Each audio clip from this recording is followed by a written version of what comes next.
Na medida que Jesus ia se manifestando com os seus atos, com as suas pregações, com as suas atitudes, as pessoas estavam olhando para ele e vendo que aquele homem era um homem diferente, embora eles ainda não tivessem a noção que ali era Deus como nós temos. Eles não tinham essa noção. Então as pessoas, as multidões, elas iam crescendo. Aí veja, Jesus agora ele olha para aquela multidão e ele diz assim: essa geração, olha, há mais de 2000 anos atrás. Agora nós estamos 2000 anos à frente. Se há 2000 anos atrás Jesus disse que aquela geração era má, aí eu me pergunto, né?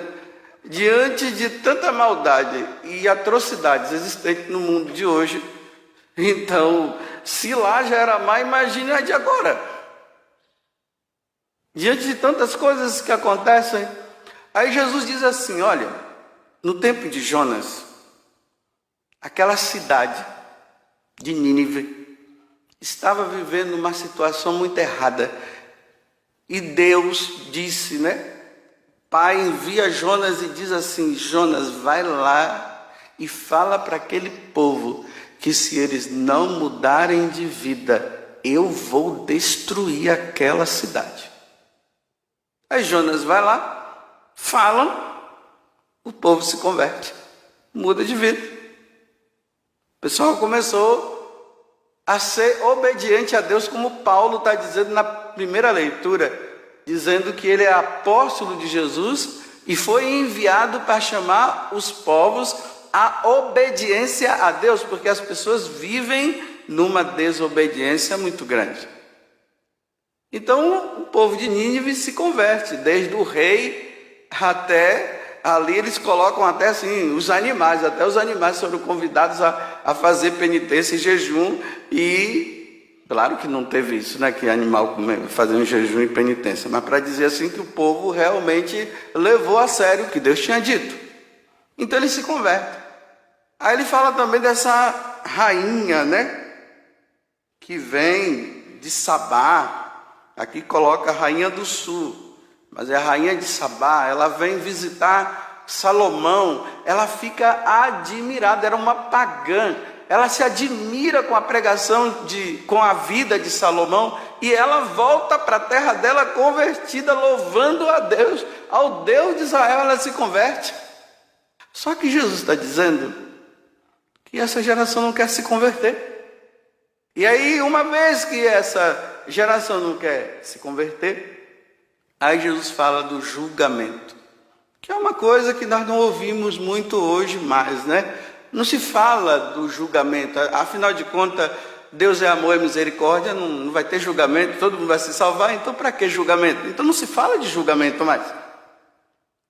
O catecismo da igreja vai falar, existe o julgamento pessoal, o particular, aquele quando a pessoa morre, ela já vai diante de Deus e é julgada, e aí ela já é condenada ou ao céu ou ao inferno, ou ao purgatório, aqueles que morreram não com pecados mortais, mas veniais, mas precisa passar por um processo de purificação. Então é isso.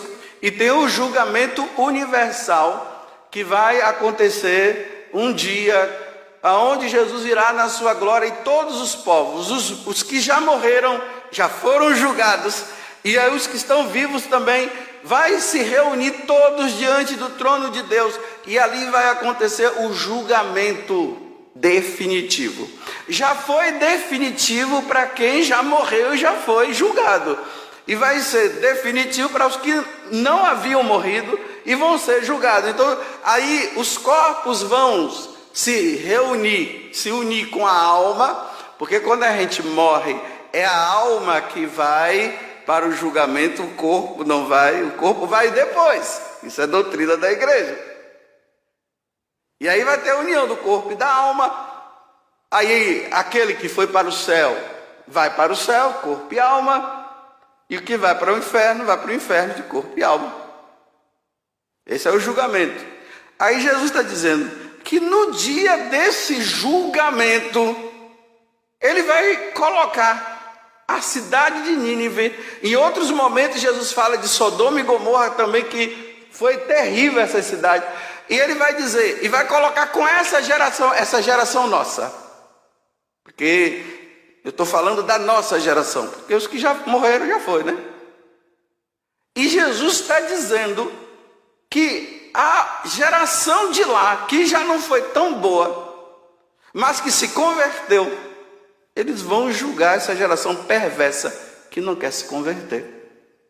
Porque essa geração, ela é má e perversa. Eu vou começar a falar das perversidades aqui para você ver. E tudo que eu estou falando para os católicos, eu não estou falando para os de fora, os que não são da igreja, eles vivem a vida dele. Mas eu, como padre, eu tenho que orientar os católicos para que os católicos não entrem nessa onda. Mas se os católicos quiserem, problema deles. Aí cada um vai responder diante de Deus. Como eu não quero, então eu peço a Deus a graça da fidelidade, que não é fácil. De vez em quando eu recebo assim, às vezes, mensagens de amigos meus, né? E eles dizem bem assim: eu pensava que já tinha visto de tudo nesse mundo. Aí manda aquelas coisas terríveis que a gente diz, realmente, eu pensava que eu já tinha visto tudo nesse mundo. Então agora vamos ver que geração perversa que é hoje e não quer se converter. Jesus chama a conversão. Jesus fala aqui de sinais que ele não vai fazer mais, mas sinais vêm acontecendo e as pessoas, elas continuam com o coração fechado. Vou começar primeiro com um exemplo simples. Olha só, a profanação do sacramento do matrimônio. Um dia encontrei um casal, perguntei para eles, claro, eram casados ali, a gente foi conversando, e eu disse para eles assim: quantos anos de casado vocês têm? Ah, nós temos 10 anos de casado. Vocês têm filhos? Não, nós não temos filhos.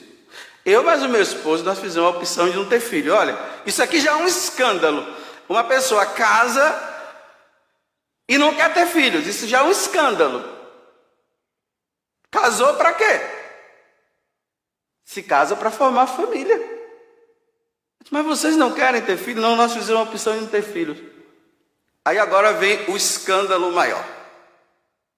Nós temos 10 cachorrinhos que nós cuidamos.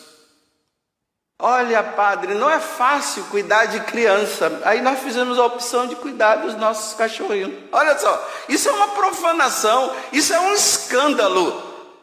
E isso está tão normal que já não é mais escândalo. E se alguém fala o contrário, aí falam, ah, tá vendo, não sei o que, não tem amor aos animais. Não, não é que eu tenho amor aos animais. É que quando um homem e uma mulher casam, eles geram filhos, não animais. Eles estão dizendo que eles estão, não sei como é que é isso. Eu não tenho tempo para cuidar de criança, mas eu tenho tempo para cuidar de animal. Isso é um escândalo. Essa geração má não se converte. Essa geração não muda de vida. Uma outra situação. Um homem mata o pai, porque a mãe já tinha morrido, porque ele estava querendo a herança. Então ele matou o pai para ter herança. Ah, que geração má e perversa. E vai se obrigando as pessoas a dizerem assim que isso é normal, não tem problema. Olha que outra geração má. Um dia na internet eu vi lá um menino mostrando uma certidão dele de nascimento.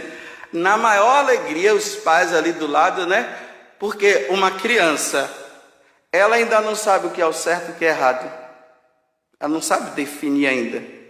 Uma criança de 7 ou 8 anos. Ele mostrando o diploma na maior alegria, dizendo assim, que um exemplo, né? Não vou dizer o nome que tinha dado lá.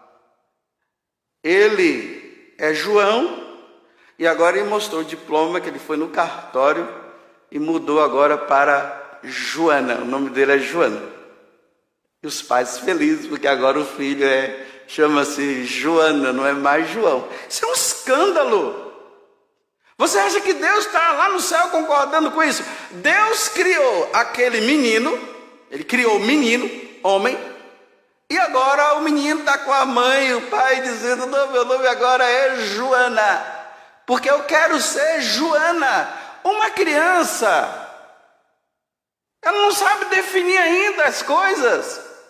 Olha que geração má. Vai falar contra para você ver. Vão te crucificar e te matar. Mas eu repito, estou falando apoiado nas Sagradas Escrituras. Deus os fez homem e mulher. E no catecismo da igreja. E eu, como padre, estou orientando os católicos a não se submeter a essas situações de dizer que isso é normal. Porque não é normal. Não sei se vocês se recordam daquela notícia, outro escândalo. Um casal lá matava as pessoas, fazia churrasco e vendia. Oh, que geração má! Aí depois a polícia descobre. Como é que você mata a pessoa, faz churrasco, come e ainda vende? Vocês não veem isso não nas notícias? Imagine que escândalo! Aí nas escolas, os professores ensinando crianças que ainda não sabem nem o que é isso, levando as crianças a entender o que é isso, terem prazer sozinhas. Então, a escola ensinando as crianças a terem prazer sozinhas. Olha que geração má e cruel. E tem pais que dizem: o que é que tem? O que é que tem? Tem muita coisa. Às vezes no confessionário, nós sacerdotes, vem aqueles adolescentes, eles dizem bem assim: eu pequei contra a castidade.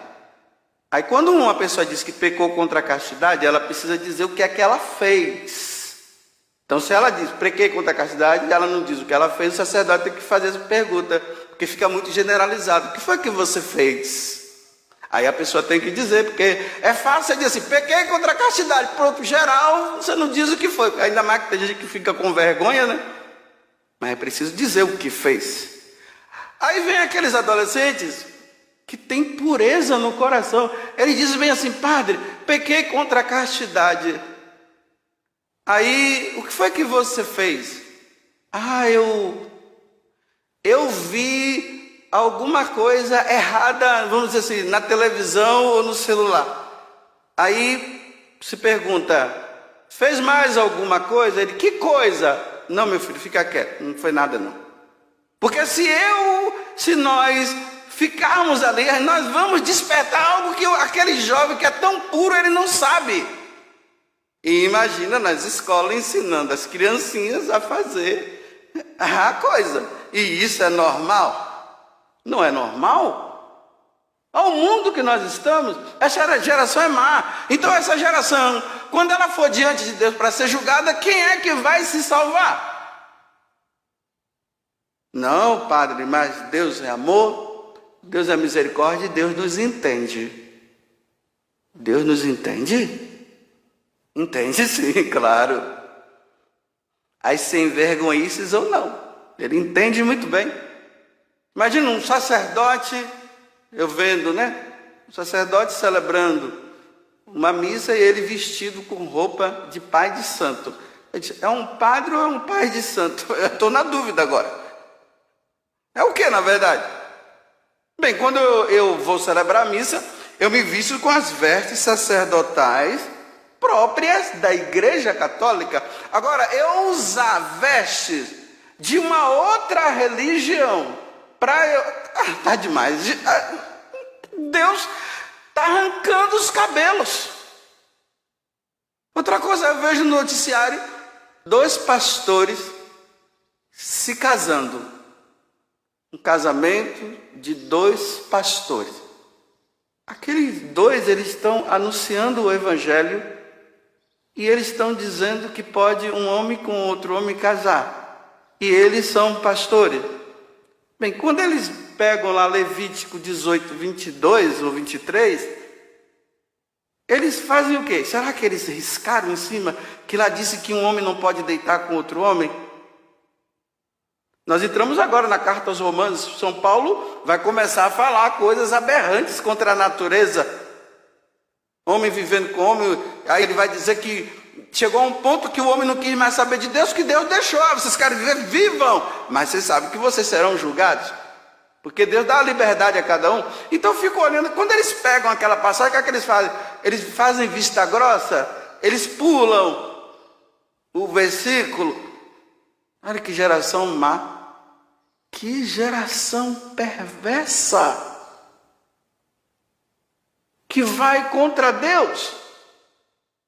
Uma vez uns pais estavam tristes, mostraram para mim a foto da filha, né? Que eu perguntei como é que está a sua filha, porque tinha sumido, né? Já é adulta. Aí me mostrou lá a foto. Já tinha muitos anos que eu não via.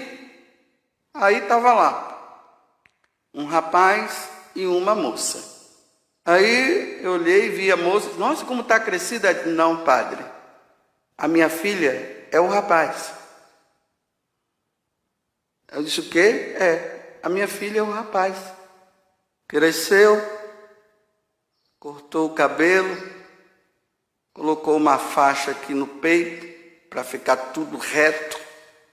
E agora, o homem é a menina. Dá para entender? A confusão na minha cabeça, eu estou doido. Eu estou ficando doido, porque eu já não sei mais quem é. Quem são as pessoas? E isso é normal. Eu estou dizendo, a Igreja Católica não vai permitir, nunca vai permitir isso. Por que a Igreja Católica não vai permitir? Porque Deus não permite, porque Deus não quer. Então, se Deus quisesse, eu como padre aceitaria. Mas como Deus não quer, eu não posso aceitar. Porque eu não estou aqui para fazer minha vontade, mas a vontade de Deus. Eu não nasci da Virgem Maria. Eu não morri na cruz e não ressuscitei ao terceiro dia. E não voltei para o céu. Eu falo o que ele diz. Não o que eu penso, o que eu acho. Ou o que eu concordo. Geração má e perversa. Então, católicos de Deus, vamos ser católicos de Deus, de nosso Senhor Jesus Cristo. Não vamos ser católicos do diabo. Porque quem aceita isso não é de Deus. Mas por que não é de Deus? Porque Deus não aceita isso. Só isso. É simples assim.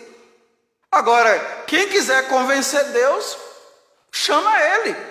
Chama Ele aqui e diz, olha, eu não estou aceitando essa conversa sua.